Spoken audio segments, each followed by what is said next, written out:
Now, every immigrant group, except for Muslims, believes that they should come to a new country to make their lives better,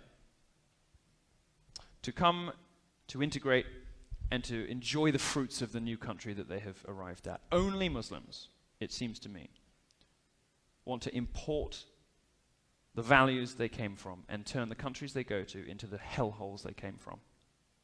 America cannot go down this road. You cannot do it here.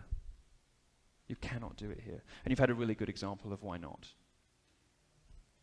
This summer you had an example of what will happen if you try. It's not just Europe that these statistics, by the way, that I'm reading come from.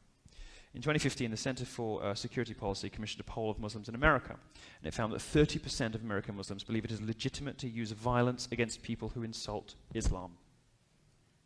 It's almost 1 in 3 Muslims believe that that it is legitimate to use violence against people who crack jokes, who offend you.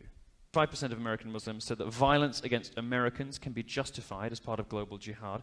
51% of American Muslims want to be governed by Sharia law, in which, of course, under some circumstances, a woman's testimony is worth half that of a man's. And here's my personal favorite.